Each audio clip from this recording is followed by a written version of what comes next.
The surprising secret to getting rich look poor? Welcome back to our channel.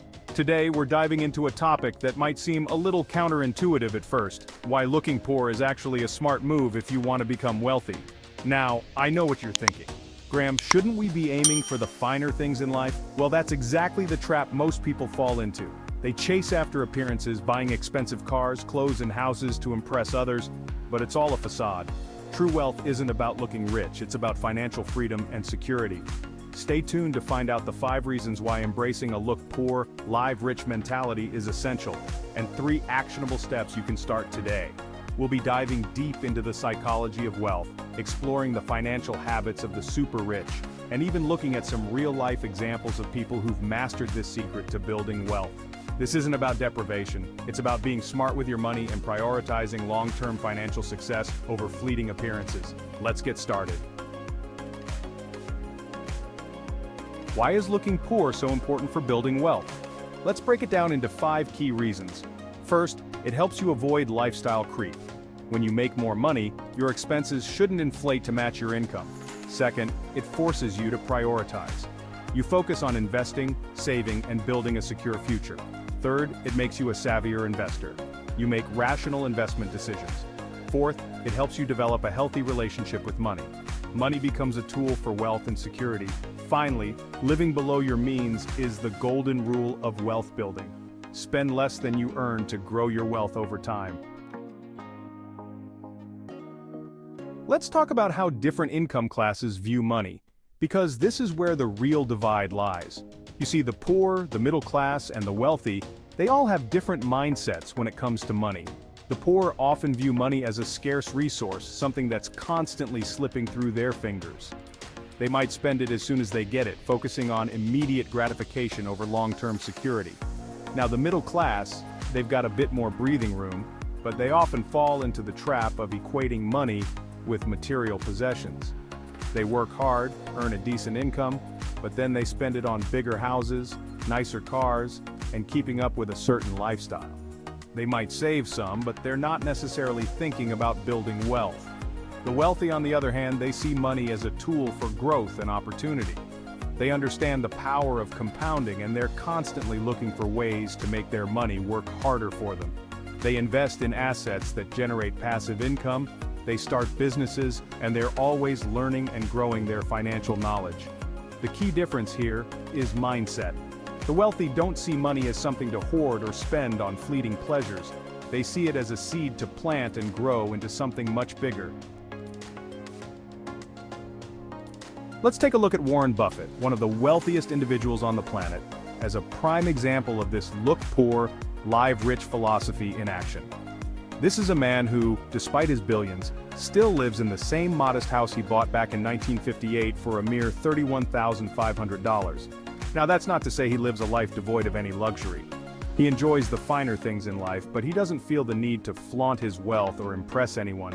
He drives around in a car that's worth less than most people's annual salary, and he's known for his simple tastes when it comes to food and entertainment. Why?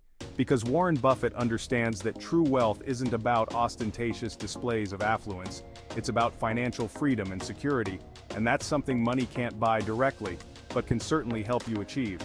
He's a master of delayed gratification, and his simple lifestyle is a testament to his unwavering focus on long-term value over short-term indulgence. He's living proof that you don't need a mansion full of luxury cars to be happy and successful. In fact, quite the opposite. It's his frugal habits and disciplined approach to money that have allowed him to amass such incredible wealth. Chapter 4. Mark Zuckerberg. Why he wears the same thing every day. And it's not just Warren Buffett. Look at Mark Zuckerberg, another self-made billionaire who doesn't subscribe to the flashy lifestyle often associated with immense wealth. You'll rarely see him in anything other than a simple gray t-shirt and jeans.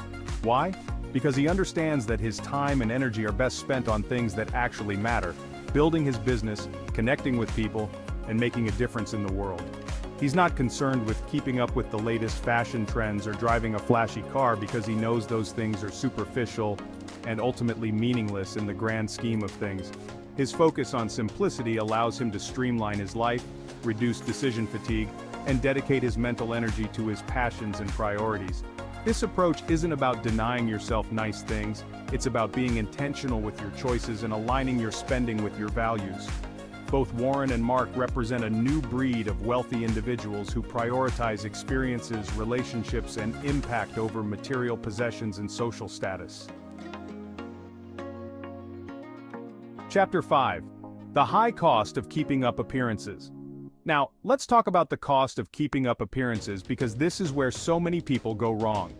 They get caught up in this endless cycle of trying to impress others, but it comes at a steep price, both financially and emotionally. Think about it, you decide to buy a luxury car, let's say a brand new Mercedes, instead of a reliable used Honda that meets your needs perfectly. Sure, you might get a few envious looks, but at what cost?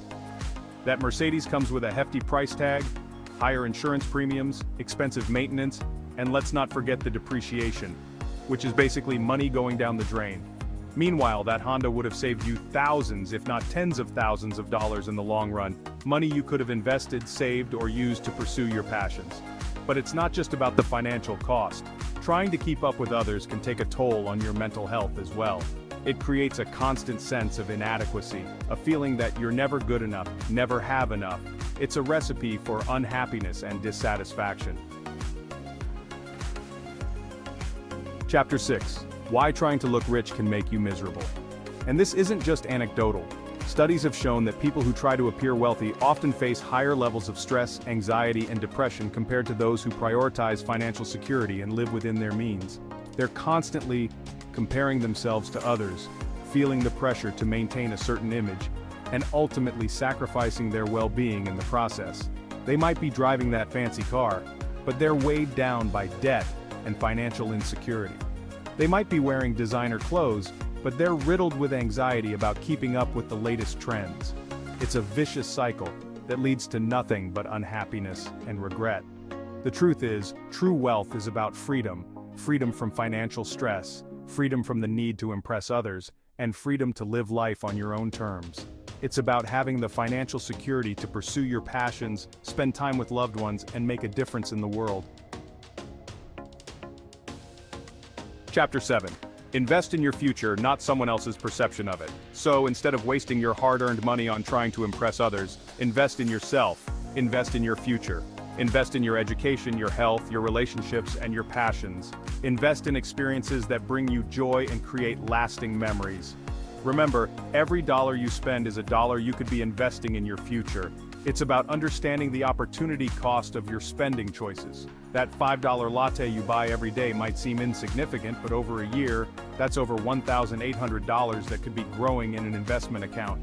The key is to shift your mindset from "I want to look rich" to "I want to be financially secure and live a fulfilling life." It's about prioritizing long-term financial well-being over short-term gratification and social validation. Chapter 8. 3 actionable steps to embrace the look poor, live rich mentality. So, how do you actually implement this look poor, live rich mentality into your own life? Here are 3 actionable steps you can start taking today. First, shift your mindset. Stop comparing yourself to others and focusing on what you don't have. Instead, focus on your own financial goals and what truly brings you happiness. Remember, true wealth is about having enough to live a comfortable and fulfilling life, not about keeping up with the Joneses. Second, use what I call the box strategy. Instead of comparing yourself to others, compare yourself to your past self. Look back at where you were a year ago, 5 years ago, 10 years ago. Are you in a better financial position today? Have you made progress towards your goals? If so, celebrate those wins. And finally, accept that you can't keep up with everyone, and that's okay. There will always be someone with a bigger house, a fancier car, or a more expensive watch. Trying to compete in that endless race will only lead to frustration and financial strain. Focus on your own journey and what truly matters to you. Outgrow true wealth, it's not what you think. Thanks for watching. If you found this video helpful, don't forget to like, subscribe, and hit the notification bell for more inspiring content. Remember, true wealth isn't about the car you drive, the clothes you wear, or the size of your house. It's about having financial security, pursuing your passions, and living a life aligned with your values. It's about having the freedom to spend your time and money on what truly matters to you, without being weighed down by debt or the pressure to impress others. So embrace the look poor, live rich mentality, make smart financial choices, and watch your wealth and happiness grow exponentially over time. Remember, the greatest wealth is not measured in possessions, but in experiences, relationships, and the impact you make on the world. See you in the next video.